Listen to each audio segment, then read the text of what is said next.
Hi, and welcome to the first installment of Leaders of the Jewel City. I'm Rich Wells, the Public Information Officer for the City of Glendale. Leaders of the Jewel City gives you an inside look into the decisions that help shape our city through the eyes of former mayors. In the coming months, we'll talk with these former city leaders about issues and projects that they worked on during their term in office. Our first guest is Sheldon Baker, who served on the City Council from 1993 to 2001 and who held the position of mayor from April of 1996 to April of 1997. We recently caught up with him at his home in Glendale. Sheldon, during your term in office, tell me about the makeup of your council at that time. Well, there were several really different councils, and each council has its own personality. First one, Mary Ann Plumley and Eileen Gibbons, and then Rick Reyes and Larry Zarian. And it was a very cohesive council. I mean, we laughed, we did a lot of things together. We certainly knew how to disagree with each other as well. Then after another election, Dave Weaver and Ginger, I believe, were the ones that were elected. And that council also, we had a lot of fun together. We agreed on a lot of things. We knew how to disagree, but it was a different chemistry. And then another council came along, had Gus Gomez was there and Rafi Manukian. And again, we got along, but a different chemistry. And so it's, you kind of get to say, well, I'm here and now we got some new faces and we have to break them in or something. It's always interesting to see just how people will react under pressure, how we as a group can react under pressure. Mm-hmm. A lot of pressure on the 5 council members. The big eye of television is looking at you, and you certainly, everybody wants to do their very best. They're all well-intended folks, and it's a challenge how you can work together, and it'll always be that way. Now, you actually had 2 city managers you worked with, correct? Yes. Dave Ramsey was there when I was elected, and then Dave left us, and Jim Starbird was selected as the city manager. Very different management styles, and it's interesting. Probably one of the most important things that a city council member can do is to have the privilege of selecting a city manager. It's a real challenge. You have to get somebody that knows how to work with 5 different people and a big staff. They're running a huge business as well as a governmental entity. And so it's an important decision. It sets the tone for a lot of things within the city. Sheldon, you mentioned the hiring of Jim Starbird while you were in office. Yeah. Talk about that process, because I don't think a lot of people really understand what goes into selecting a city manager for a city. Well, there's a lot of ways you can do it. In that case, we got a lot of applicants. As I recall, we went in a nationwide search and got many applications, and sometimes you might hire some people that to narrow down the field, and then eventually you get down to a smaller group, and so the decision is made by the 5 council members, and you're allowed to meet and to interview the individuals and then to make a decision. And so we did. We decided we'd have the interviews in Glendale, and you have to respect the desire of some of the candidates who are being interviewed. I mean, they're currently employed, and so they have their careers at stake if their city, for example, knew that they were out looking, and same as anybody else looking for a job. And so you respect all that. We met at the Hilton Hotel. We had a small, I guess it was 2 rooms, and we'd have the candidates come in throughout the day, and all 5 council members are busy interviewing together and asking questions and that narrowing down the field. And it's a long day, and it's very pressure packed, and eventually you get down to it. Okay, where do we go? And you make some tentative decisions, and then you go and do some due diligence, as I would call it, to go to their city where they are and talk to people, the newspapers, maybe homeowners, a president of a homeowner group, to find out as much as you can, and then you kind of say a few prayers and cross your fingers, and you have yourself a city manager. And what we were looking for is a city manager that understood the full depth of services provided by our city, because we're what's called a full service city. We have our own police, our own fire, our own water, own electricity, own library. Most cities don't have those things. They contract out with a county or somebody else. And so it's you want somebody that has the ability to manage all of that, and then work with 5 people on a city council that obviously have divergent views and desires. Describe for me, if you will, Sheldon, the community at that time when you were in office. I'm not so sure it's much different than it is today.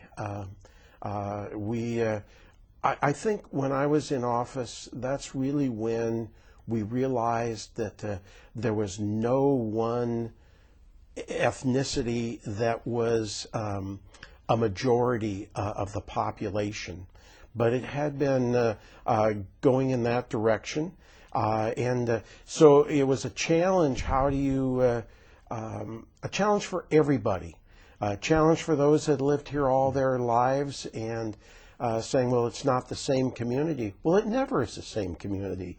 And a challenge for some of the new arrivals into the community. What are they walking into? What makes this city tick? How can they fit into the city? But it was basically pretty much the same as it is today. You mentioned the challenges, and that every council faces challenges. How did you deal with some of those challenges that you were faced with at that time? Carefully. You just do. You do, and I think it depends on the issue that's involved. You have to be very tolerant of folks and what they're seeking, and try to accommodate different viewpoints, different desires within. And there's only so much that government can do, and there's only so much that government should do. And so a lot of things are a challenge, but it's not so much the makeup of the community. Those challenges are there all the time. A lot of demands. People, we have just a thirst for more government services than you could ever pay for, and that would be possible. And so you've got to, the word that I always used was, you've got to be discriminating in a very positive sense, that you have to decide what is the highest priority and to try to meet those priorities. Mm-hmm.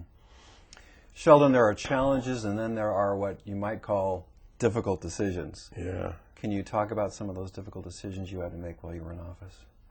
Well, they range in a variety of ways. They really do. One that comes to mind is something that I don't think people ever gave. Once the decision was made, it was made, and that was the end of the discussion. And it was to beautify Foothill Boulevard. And was it something that would be life or death in the community and all that? No. And, it was a use of money. The money was available, but a lot of emotions dealing with it, and odd emotions, like we wanted to put trees in. Well, people didn't want trees. And, that's kind of a first, isn't it? Novel results from something that you would not have anticipated. So I found it very difficult. It was a no-win situation. No matter how you voted, you were right and you were wrong. And so those sorts of decisions are very difficult. And then there's some others that I really did not enjoy at all. They weren't certainly of the majority of us on the council when it came up, had nothing to do with an issue, the famous El Tovar issue. Right. And three of us weren't on the city council. We had nothing to do with the government when all this started, and a lot of other people did. And it was a horrible decision, very emotional in the community, and rightly so. And what to do, how to negotiate out of the situation, solve it, there weren't good answers. There were not good answers. And somewhere along the line, some very well-intended people were going to get hurt, regardless of which way the decision went. And then there was a facet that some of us really deeply worried about, was if you came down too hard, would it be something that would freeze the staff of the city to deprive them of using their intelligence and and making things happen in the community? You never want to do that. But if you come down hard because somebody maybe made a mistake, you could stifle the intelligence and the ability to act of the extremely talented and well-intended staff of the city. That was probably the most difficult aspect of El Tovar, one that was not talked about very much in the community, except among council members were, very concerned about what that would mean long run in the community. What do you believe, Sheldon, were some of the more notable accomplishments of you and your council members while you were in office? Thank you for saying, and of my council members, because it takes, we always would say it takes at least 3 votes, but you really try to get a true consensus if you can. That's the effort. Not always easy to do, but you work as a team, and I think clearly a whole area of things. We were very concerned about neighborhoods and finding neighborhood centers and energizing the life in neighborhoods throughout the city. Some neighborhoods always seemed to have some life, but some were, the life wasn't there, and we wanted to energize that, and so we did that. We had a neighborhood task force, and it went on for a long time, and out of it came some incredibly great things that are still going on today. And one of the, to me, a very critical thing was the development of the Edison Pacific Elementary School and Park, first of its kind in the state of California. And it involved a lot of different levels of government. It wasn't just the Glendale Unified School District and the city of Glendale. It involved the county of Los Angeles. It involved the state of California got into the mix as well for some of the funding. So it was a very important project, and hundreds of people had a voice. It was really local government at some of its best. The Department of Housing and Urban Affairs, HUD, of the United States government came into Glendale to see some of the ways we were getting involvement of the community in input into this project. And indeed, after one meeting that they observed, they said, we're changing the process that HUD is going to use in this country because of what's going on in Glendale. People don't realize that, but that was a group of us working together. It wasn't any one person at all. It was a host of folks, from citizens in the community that had never had any contact with government before, to the city manager, the superintendent of schools, to all levels of government. Really a fascinating experience. And I remember we had an open house one day, a Saturday, we were placing dots on bulletin boards and everything, getting input. kind of funny when you think about it. But one gentleman came up and he said, I've lived in this town for, I think it was like 20 years.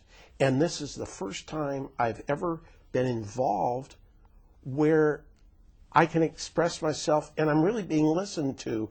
And it was a neat feeling. So I view that as a marvelous accomplishment for all of us. Now, the other side of the coin, Yeah. was there something while you were in office that you weren't quite able to accomplish that maybe you really wanted to? Oh, I suppose, but you'll never accomplish all the things because it's an ongoing process. New things come up, new issues come up, and they open your eyes to other things that maybe need resolution in the community. So you can never say that you've accomplished everything, and you shouldn't.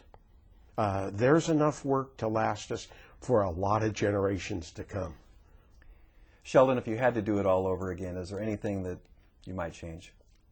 No, not at all. You do what makes sense at the time.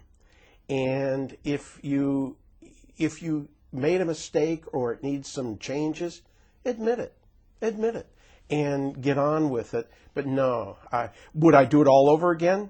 I'll tell you, it was an experience of a lifetime. It really is. To have the privilege of serving on a government and to represent the people and making decisions that have significant effect within the community. And it's a marvelous experience. It really is. I wish more people could have the opportunity to do that. Sheldon, are there any significant events that occurred while you were in office that you can remember? A very significant event took place that was a tragic event in this community, and that was the earthquake. And we had the parking garage behind City Council pancaked, the parking garage at the old Robinson's Shopping Center pancaked. There were fears that some of the freeway bridges in the community were going to collapse, and the resources of the city were stretched very, very thin.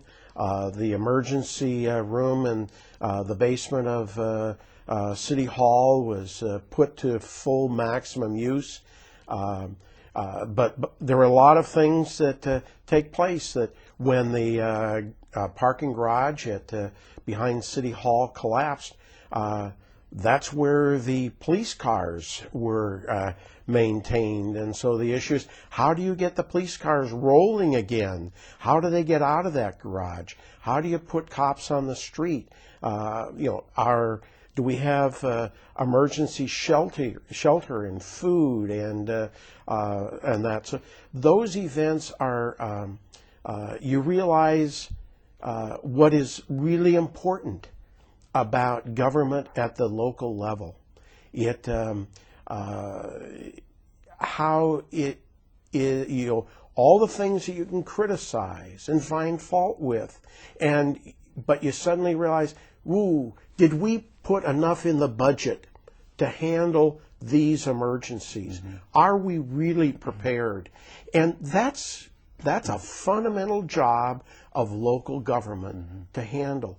When you have the brush fires in the community and you have to, the firefighters have to somehow get up on the slope the easiest way, because when they finally get up there, now they're starting to work and fight the fire. Do you have the tools and the equipment to get them there at the right time? And do we have enough firefighting resources in this community? Another issue was the paramedic issue.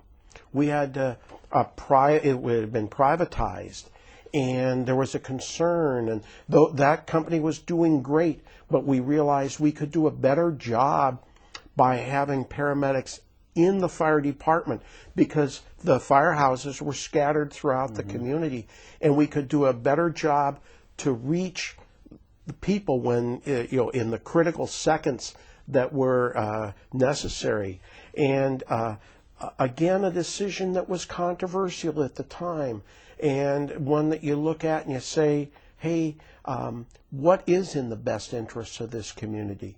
And certainly the resources to help people in the emergencies, that's what's the most important. So those were some of the things that went on, but there's constantly issues like that year after year after year, and so it's an ongoing process, Rich. Some of those issues never seem to go away. When you think about the emergency response issue, the fires, the earthquake, I sense there's a great deal of pride that you feel with the employees and the people who work for the city of Glendale. They are incredible. They're absolutely incredible.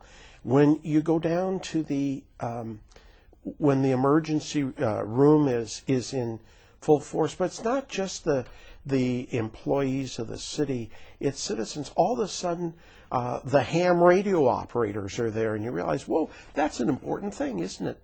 Because communications may go down, but the employees of the city, they are just there doing their job and doing other people's jobs, working long way overtime because they recognize that's what they need to do, and they're there. They're there when you need them, and I think that you take great pride that, not that you as a council member caused that, but you take great pride that you're part of that whole family, the official family of the city of Glendale, and that goes from the people in every job description that we have within our city government. They're there doing their job and doing it extremely well, as long as it takes to get it done and to meet the emergency. And you never know when that's going to happen. You can't predict a fire. You can't predict an earthquake. You can't predict a train wreck right on the border of our city. It happens, and that's when you appreciate all the hard work that people do. They're ready, and they go instantly and getting the job done. We had firefighters fighting the then Malibu fire, and it just a disaster took place, and a couple of our firefighters were severely burned. Bill Jensen in particular, probably, I don't know, 75-80% of his body was third-degree burns, and we went out to visit him and his family, and but it was incredible to see the camaraderie that exists in the city. The fire department certainly, but the police were there. All the city employees were there. The community, the feeling of concern by citizens. And as you and I both know, Jensen made a remarkable recovery. And if you talk to him today, you would not think, you just have no idea of what he went through. It's a real compliment to his strength and beliefs. But again, you appreciate what goes on within the city. I was on the council when we all thought that I guess somehow or another that the sun was going to rise in the west and set in the east when the year 2000 rolled around, and everything was going to be disastrous. And so, like everybody else, we got all prepared, and we had staff was there in case emergencies. You worry about is something going to happen in the police department or the fire department, the 911 response. And so there were city employees working, giving up a New Year's, giving up an incredible New Year's, only happens once in a lifetime, and then not even then. And there it was.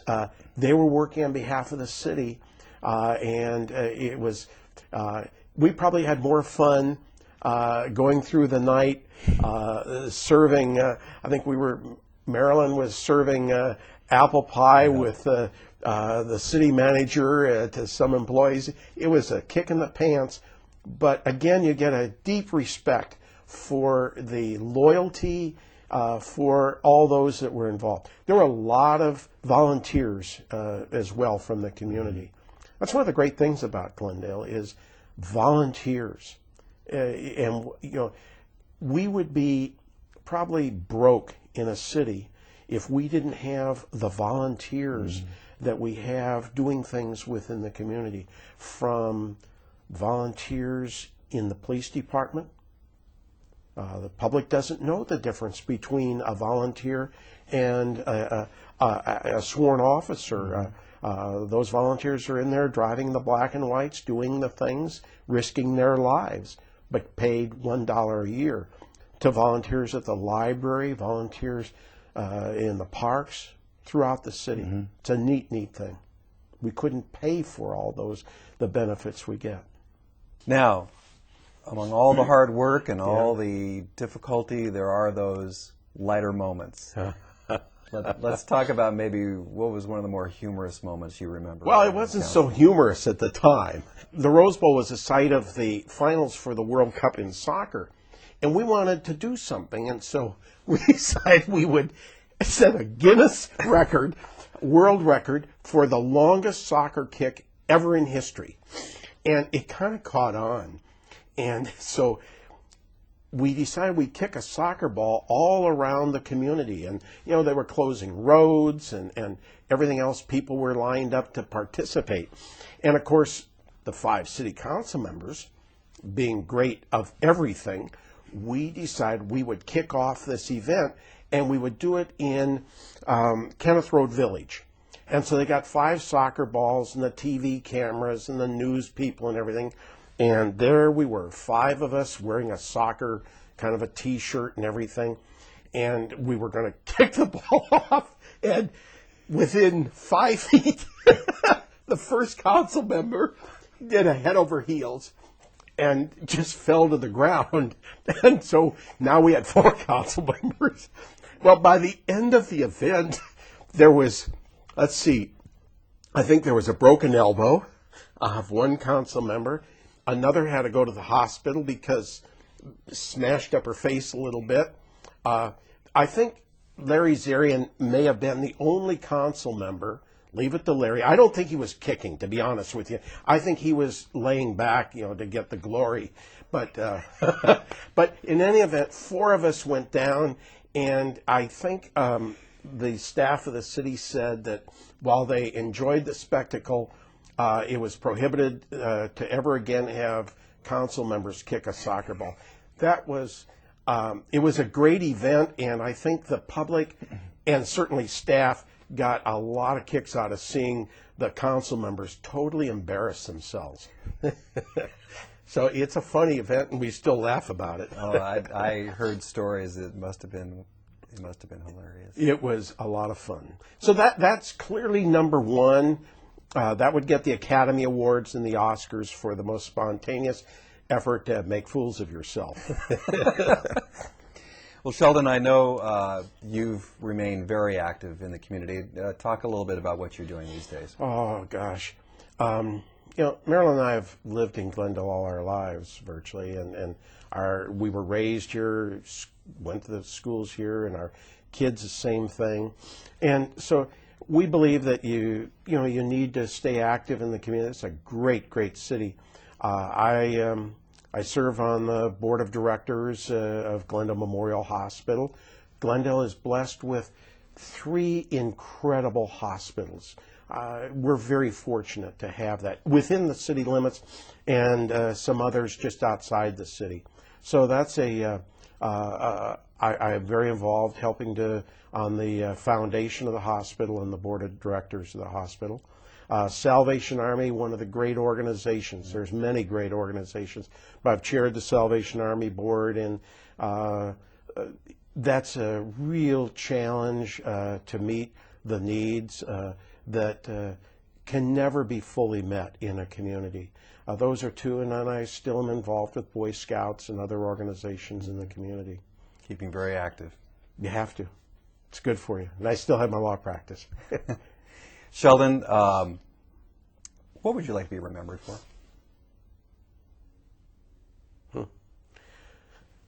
Boy, I guess somebody that cared and continues to care about the city and tried to do what my conscience told me was the right thing to do. Not necessarily the popular thing to do, but the right thing to do for the city. Not for a few people, but for and trying to keep in mind at all times that we're a large city, very diverse city, and do what is right in the short and the long run for the community.